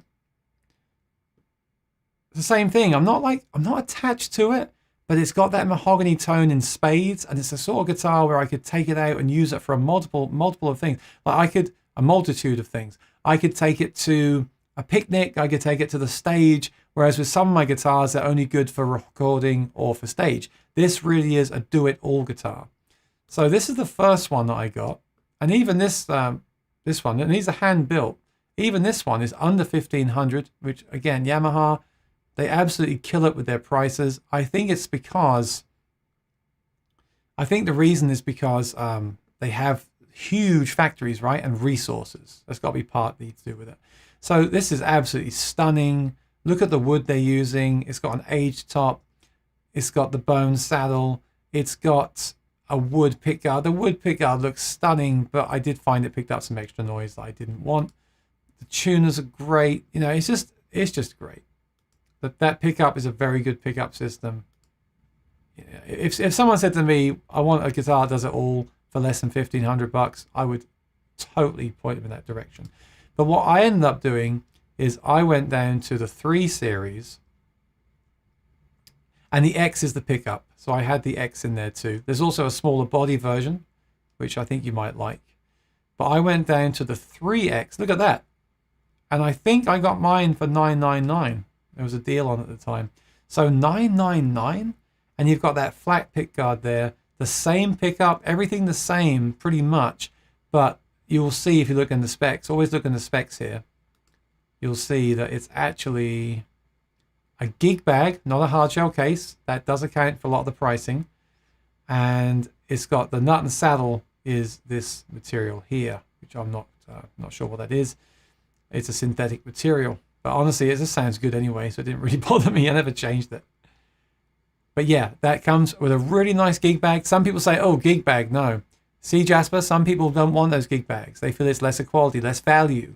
They want the hard shell case. What happens with me is I kind of want both. I want the gig bag for the gigs, and I want the hard shell case for storing at home. I think that's a good way to do it. But look, sold out, sold out, sold out, sold out. So if you do see one of these and you're interested, I would go for it. If you're in the market, you've got the money, you're shopping, and you see one, you probably should jump on it. I'm just saying that because I just see everything sold out these days. Crazy. So that is, to answer your question, I'm sure it's not laminate. I'll be surprised if it is because it sounds incredible. It is an ebony fretboard. See, modified scallop bracing. I'm interested in what that is. I'd like to try that on a Martin. It is a top solid Sitka spruce, and the back and sides are solid mahogany. All solid guitar with state-of-the-art. I'm state-of-the-art. It's not my favorite pickup. It's a great pickup. Great pickup. Great guitar. Just over $1,100. I know I sound like a QVC presenter right now, but it's true. I'm just telling the truth. I'm just trying to help people that are shopping. Hey Bob, how you doing? Been a while, my friend. Love your photography this week, as always.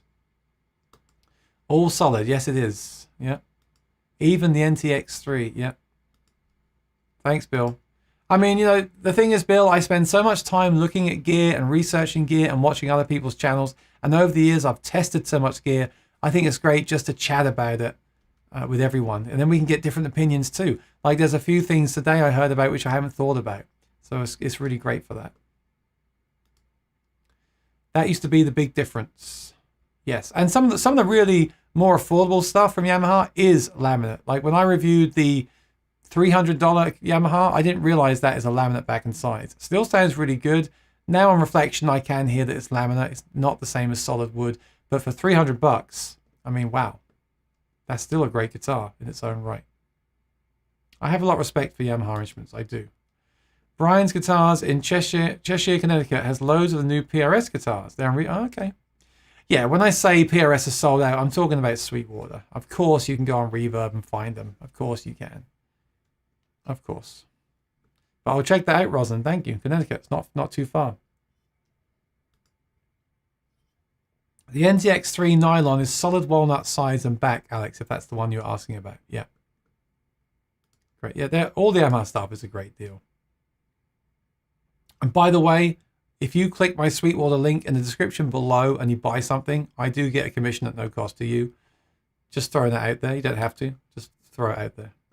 The FS5 from Japan is solid mahogany with Sitka, I think. Seems very nice. I prefer the LS36 or LS56 tone. They're quite a bit more. Yeah, I'd love to try those LS guitars. And the LJ too. Is it the LJ, the 1624? They look really cool. All great stuff. It's all great stuff. The FS... Oh, Pooh's got to go back to the moon. See you later, Pooh. Thanks for being around. Appreciate it. Ah, Bob, this is cool. I'm so glad I bought my PRS SE Parlor a couple of months ago. Hard to find. Exactly. Stuff now is hard to find. Prices keep going up. I saw a guitar the other week that I bought 3 or 4 years ago for, I think, $21.50, and now they're $27. So I'm not trying to push people to buy stuff, but if there is something you want, if you find it and it's the one you want, or if you find it used and it's a great deal, just from my experience, it's worth getting it if you can, because I just see prices just going up, don't you? I don't think they're going to come down anytime soon. Hey, Ron, good to see you here. I've seen a lot of new names lately. I love it. Thank you. Please, if you like what we're doing, please subscribe and ring the bell. It really helps me out. What tune? Now, the tuners, do you mean the tuners on the guitar, the tune, the physical tuners, or do you mean tuning pedals and things? Because I think you mean pedals. This is my go-to now. And they are my friends, but they're my friends because I used their products and then they became my friends. Peterson Strobo Clip HD. Amazing. Amazing. And then the Strobo Stomp HD. Amazing on a pedal board. And they have a new desktop tuner and metronome coming out in about 4 weeks' time, which I'm going to be reviewing on my channel in the next few weeks. I would buy those 3 things and I'd be set. Really great stuff. Lee says, Yamaha served me well until I could afford Martin. Yeah, I agree, Lee. I just feel like that Yamaha Red Label as an all-round guitar is up there with the Martins. Like the pickup and the sound, the acoustic sound is really up there, and it's like half the price of the equivalent Martin guitar. They're really impressive. But I am a Martin fan, and this is a topic for another day. Do you want to see a certain headstock, a certain logo on your headstock? That is incredibly shallow, but some of us like that. Some of us like to know we're playing a Fender and not a Sir. Some of us like to know we're playing a Gibson and not a PRS. Some of us like to know we're playing a Martin and not a Yamaha. But then some of us like the opposite of that as well. I'm not saying that doesn't work the other way, but I think Lee and myself are just into that whole Martin thing. But I also will put it out there that some Yamahas are much better value. That's very controversial, and I probably didn't say it quite right, but you know what I'm trying to say. You shouldn't overlook them. Clip-on, yeah. Okay, we'll finish with this question. I'll just take you over to Sweetwater again, and I'll show you what I'm using right now. So here's the screen. So type in Peterson tuner. I've tried them all. I've used these for about 20 years. And they're even better now than the ones I used to use. The StroboClip HD clip-on tuner is what I would get to start with. It's accurate. It's easy to use. If you get one, update the firmware. They actually have firmware updates. You can update through your web browser, through Chrome. Great tuner. I've had mine for a long time. Great battery life, great screen. I love it. This is what I'd recommend to anyone. It does take a bit of time to get used to the screen on these strobe tuners, but it doesn't, it's fine. It's just something new to get used to. Look at the reviews. Excellent. Now, if you have a pedal board, you can still use that, or you can get this. This is one of my favorite looking pedals of all time. Look at that. Huge screen. You can change the color. It's got other features too. You can adjust like your tuning modes and do sweetened tunings, or you can just use it as a big tuner. It's so fast. It's so accurate. This is amazing. Look at that. Look at the quality. It's like metal. I love it. I know I'm pretty passionate about a tuner, but for me, it's really important to be in tune. If you said, what's the one pedal you want? I would probably say a tuner, honestly. And they have a new one coming out, which I'm going to be featuring soon. There are a few videos around already, but obviously they've got the old style ones here. This one, oh, is this it? Don't tell me it's available right now. I think they're now coming into stock. Yes, pre-order. So this is what I'm going to be reviewing soon. And I think I'll get Peterson on for a live stream interview about this. This is exciting to me because it's rechargeable. It's got a huge screen. It sits on my desktop.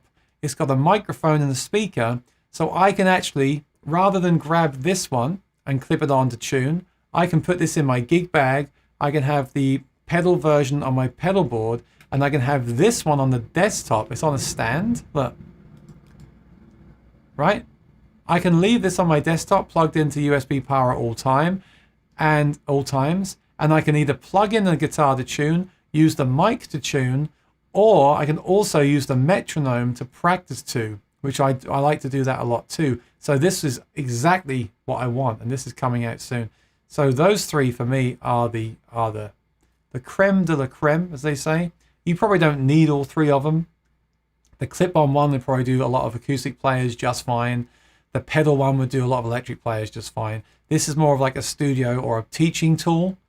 But yeah, for me, they're just excellent. Excellent. So look out for an interview with them soon, and also a review of that coming up soon. Thank you, Ron. Cheers. I have the old Peterson Strobo clip. It was my go-to until I bought a TC Electronics Polytune. I love the idea of the Polytune, but it just doesn't give me the results. It gets pretty close, but it's kind of up and down in motion. This one will rotate around, which I prefer.